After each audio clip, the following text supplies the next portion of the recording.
Spain, and I'm here with Dennis Seisun of IMR. Dennis, what's happening in Guar? Because it seems to be the big talking point. Well, Robin, there's no question that the hot topic at this conference is Guar, and that everybody's troubled by the skyrocketing price and terrible availability.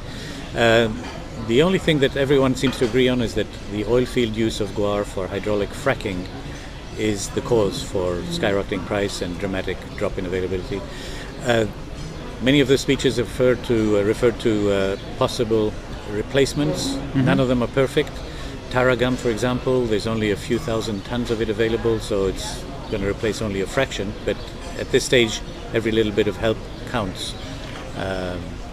How turbulent have the prices been? I mean, I understood a figure of 1,400% or so. Can you give a little bit of an estimate? To give you some idea, the pre-crisis range used to be between, say, 50 cents a pound to $1 a pound for Guar. It's now at a stage where you're lucky if you can get it at $10 a pound. So at least 10 times, if not 20 times the price that it used to average. Okay. So what are some of the other alternatives that manufacturers are looking at? Depending on the degree of desperation with which they're looking, there's no question. Tara gum is being used to partly replace Guar. Locust bean gum, xanthan gum is also a workhorse product that can fit in many applications.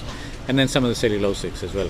The final answer actually will only be when the oil field people find some sort of replacement and then relieve some of the pressure on Guar.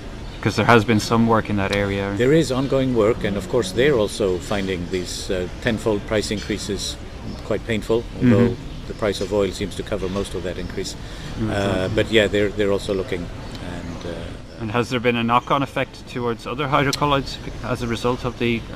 I think, yes, certainly there's been a knock-on effect in demand, which in turn has translated into some price increases. But nowhere near the same dramatic increases that we've seen in Guar gum. And the expectations for next year with the yield, etc.? These vary, as you probably saw at the conference, from those that think the dramatic increase in availability is going to cause a crash in the price of Guar back to the levels of $1 a pound or a couple of dollars a kilo. I personally think we're going to end up in the range of half of the level we're at now, somewhere in the $5 a pound range or $10 a kilo. Okay, but still manufacturers are concerned and may not necessarily switch back, considering they've already made a lot of these reformulation efforts. Exactly. Even at half the price it is today, it still will be a multiple of 8 to 10 times what it used to be in normal times, if we can call them that. So it could effectively be the end of the use of Guar in the food industry. Until and unless it gets back to more traditional levels, yes, it could definitely lead to a great reduction in the food industry at least. But then, of course, the oil people seem to be using up anything that they can get their hands on. Dennis, thank you very much. You're welcome.